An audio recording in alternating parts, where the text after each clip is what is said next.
Saan ba ito?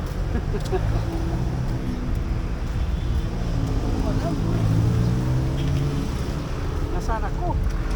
Basta parang nasa ano lang ako, nasa Inuan.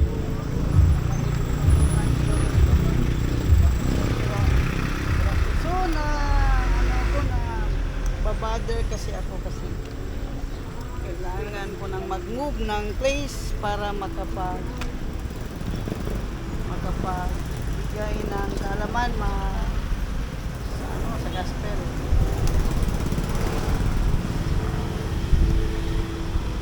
Hello. Kaya ito ako ngayon sa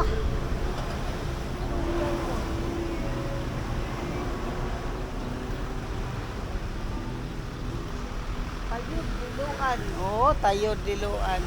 Nasa ito na siguro. Tayod Diluan. Tingnan nyo ang lugar. Maraming sasakyan. Sana aabot yung mensahe ni Lord sa maraming kasing-kasing, maraming puso. Kasi yun talaga ang kailangan ng bawat isa. Malaman ang katotohanan.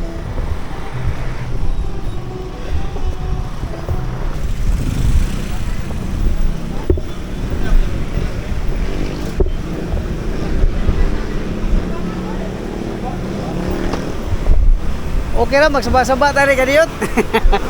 At na di ko rin kaso eh.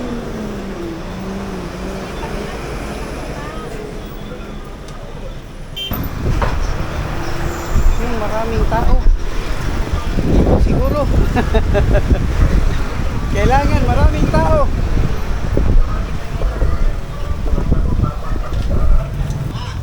Sa baasas radyo eh. Yung radyo talaga.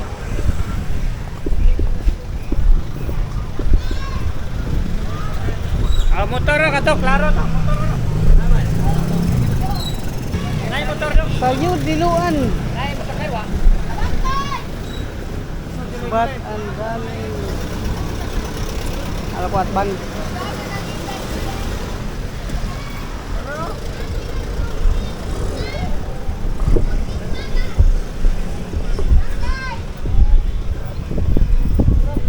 Nang akong gipadayag karon na kining pagbasa sa kasulatan kasuguan na ni sukad pa sa karaang panahon.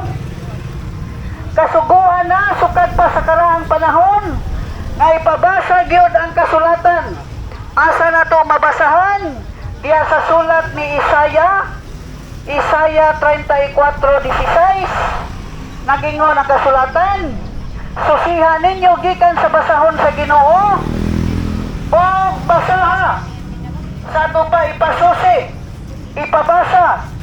Kaya walay usa niini nga mawala, ni may makulang sa iyang kauban. Kay kini ang akong baba mo'y nagasugo, o ang iyang espiritu may nagtigom kanila. Sa ito pa ang baba sa Diyos may nagsugo, o niyang espiritu sa Diyos may nagtigom. Niining kasulatan, Isaiah 34:16, may ginuntag doon na mo'y Biblia. O na ilanan sa tao nga di gyud malangit. Paabot man kita nining punto nga dili gyud malangit. Ang tao mo ni panabilin-bilin na lang sani. Nga kinahanglan masayod mo. Mahitungod nining langit. Kay kung adto na mo masayod nini sa impierno, dili na ninyo mabasol ang Ginoo. Kaya ano naman, isultihan naman. Ha? Pabilin-bilin na lang sani. O niya kining pagpadayag sa Ginoo sa usa ka magsasangya, wala itaw ni sweldo. Kay naarabay mo ingon nga sinuhulan ko nun wala. Gani, Maxim Rider sad ko. Abal-habal driver pa yun. Diba? Galing kaya nga ko mga tinig, kung dili na lang para sugal, di para inom, kung dili alang nalilibaluhaton sa Ginoo. Kaya dili katungdanan maninamo. Itawag sa Ginoo. Eh, sangyaw may balita. Uy, sweldo ni. Magkautang pa magkani big pability. Usahay. Mao na nga wala na ikapangulipas ang tao. Ha? Mao na ipabasa ipasusi ang kasulatan. Okay. Now it's 3 o'clock. This is Tayud Consolasyon. Tayud Consolasyon. You can see. Sa nakikita nyo, yan. Masyado mainit pa. Ang panahon. Siguro panahon na para ano. Bawat hapon na ako sa salita kasi maganda sa hapon.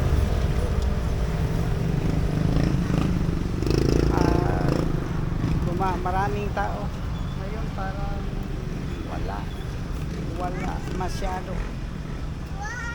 Siguro sa hapon marami sigurong tao, kaya maganda yung hapon akong marami siguro sa umaga, ngunit hindi naman ako makaano sa umaga kasi kahanap buhay din ako, kaya pag weekend ako sa hapon yun na siguro.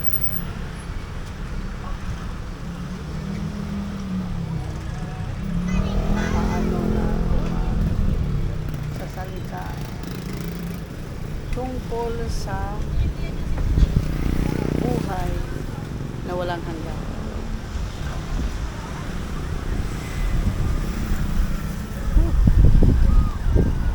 Kaya ako pwesto. Kahanap ako ng pwesto.